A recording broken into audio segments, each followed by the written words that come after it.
Hi, everyone. It's me, Krylios, Team Racing Productions MC and producer. And I have a special guest joining me today. So I'll ask him to come onto the screen and introduce himself. Thank you so much for having me. My name is Kolbey Gardner, and I'm a Democrat running for Lieutenant Governor of Georgia.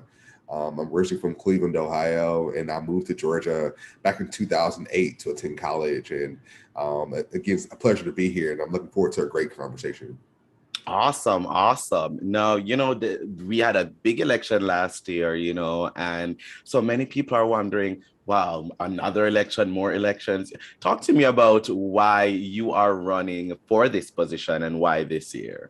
Absolutely. In 2018, I was actually the political director for Sarah Riggs and Miko. She was the Democratic nominee for lieutenant governor then, and I had the opportunity to run that campaign. And together, we went to every corner of Georgia, talking to everyday people about the issues that were keeping them up at night.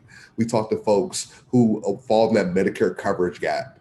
Currently in Georgia, there's about 500,000 people who don't have access to healthcare because they made just too much money to qualify for Medicare. And on day one, if we expand Medicaid and Medicare, 500,000 Georgians get healthcare. I spoke with people who had issues paying rent due to the pandemic. Just in my travels over the course of the last several months, we see currently in the United States, 11 million families are currently facing eviction. And I think that we need leaders who care about our marginalized communities, who care about our poor and working class communities. And I'm definitely the candidate to come in and help solve for those issues. Oh, certainly, certainly. And you've touched on a little bit of those issues there, but I want to ask you, what are the top issues, right now for your platform as you run for lieutenant governor? Absolutely. So I am laser focused on heading to the Gold Dome. That's the capital here in Georgia. Centering my campaign on marginalized communities because I understand that we center our efforts there. We Mhm. can make sure that we provide solutions that work for every single community. I'll tell you a little bit more about the role of lieutenant governor as well. So the role of lieutenant governor is very unique in Georgia. Actually, it's the only role in our state government that sits in both the legislative and the executive branch in our state government. So in the legislative branch, I'll preside over the state senate, ensuring that I'm hearing the issues of every Georgian, every community all around Georgia. But in the executive branch, I'll be also working with our next governor to get her agenda through to make sure that we are being able to enact the policies that will best serve the people. But you asked me a question about what are the issues that are most important. I want to hit those as well. The first thing I want to do is definitely work to address systemic poverty. Right now, we know a CNN report came out just a couple of weeks ago saying that if you make minimum wage, you can't afford a two-bedroom apartment anywhere in this country, and that's entirely problematic. We have to do what we can to make sure that we can create policies to make sure that folks are housed, that folks have the ability to Yes. eat and pay their bills, to make those ends meet. And I think that's one of my utmost priorities. After that, as I think about making sure that our classrooms are fully funded, here in Georgia, our classrooms have been underfunded to the tune of about $20 billion over the past 20 years. And we know what that creates. That creates cycles of oppression and disparities. We have our young people that don't have the access to the tools that they will need to really enter the workforce in jobs that will allow them to succeed.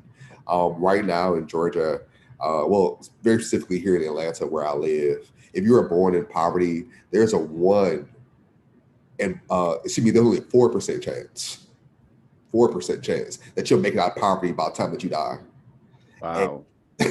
I think that statistic was just scary for me to realize. And when we look at schools around our city and around our state, we see where the funding disparities are. We see it, it's very visible. And we have to work with our leaders on the local level to make sure that we can get resources to our schools, to make sure that our kids can have the resources that they need to succeed. And that's one of my, again, two of my top two issues that I have to solve once I'm elected next November.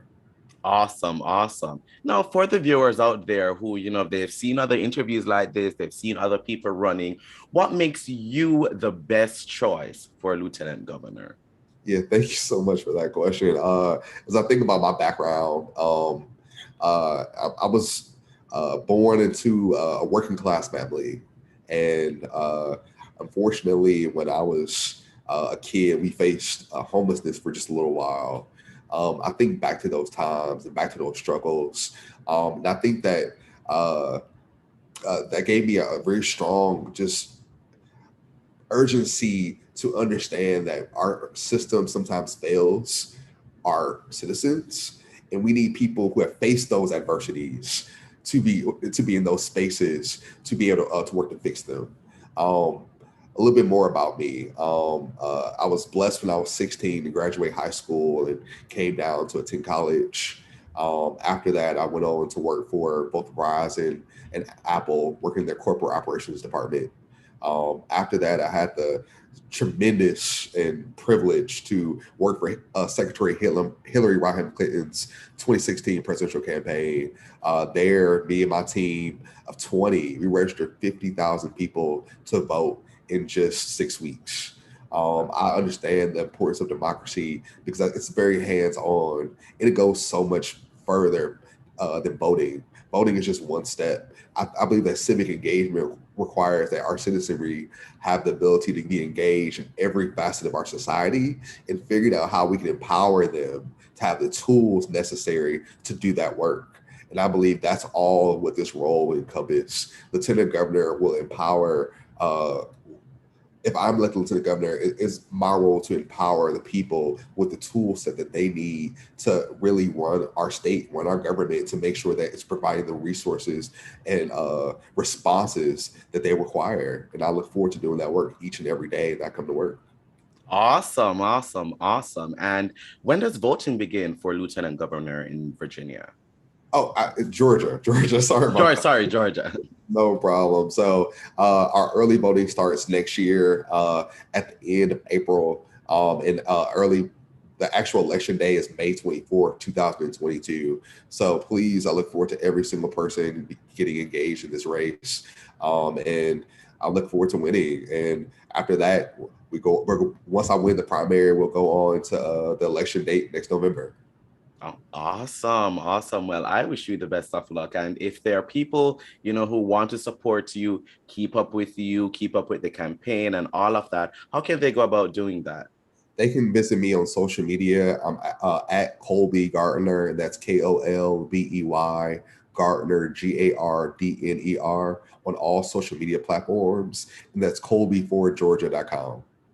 Certainly. Thanks so much, Kolbey, for joining me today. It's been such a pleasure, and I wish you the best of luck. Thank you so much for having me. And I look forward to coming on again as we get closer to the election date.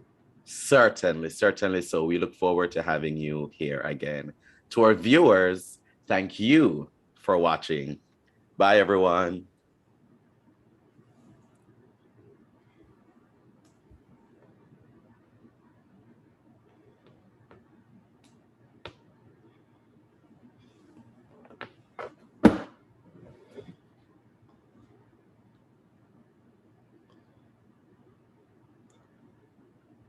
Hello?